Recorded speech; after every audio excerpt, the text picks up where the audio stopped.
Dalawang magkahiwalay na insidente ng paghabol sa mga suspek ang huli cam sa Maynila.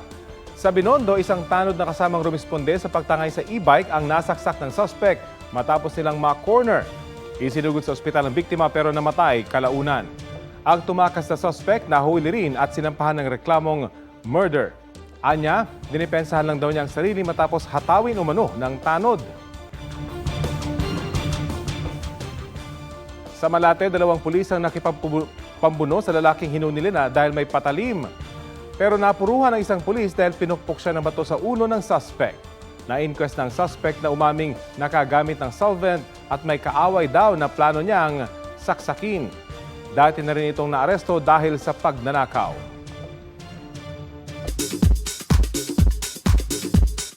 Bro, Miguel, si Carlos Yulo nanonood sa'yo. Pag hindi mo nagawa. Mga batang relay star Miguel Tan Felix nagpakitang gila sa pag-backflip. Ano naman kaya ang grade sa kanya ni two-time Olympic gold medalist Carlos Yulo? 10 yan, 10.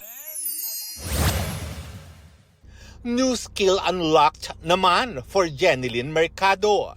Finlex ng Kapuso Ultimate Star sa IG ang ilang snippets ng kanyang training sa marksmanship o paggamit ng baril bilang paghahanda sa upcoming action drama teleserye na Sanggang Dikit kasama ang hubby na si Dennis Trillo.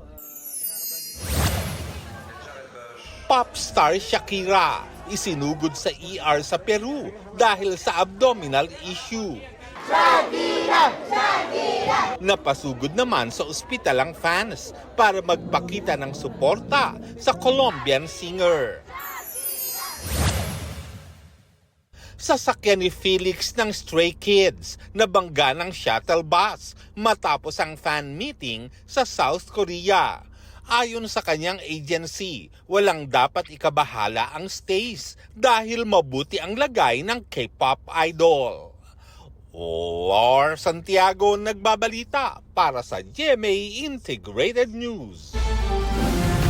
Susunod, G sa Wantosawang Adventure sa isla ng Camiguin sa pagbabalik ng State of the Nation.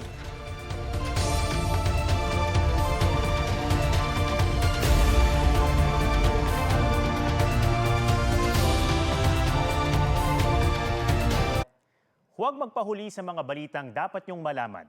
Mag-subscribe na sa GMA Integrated News sa YouTube.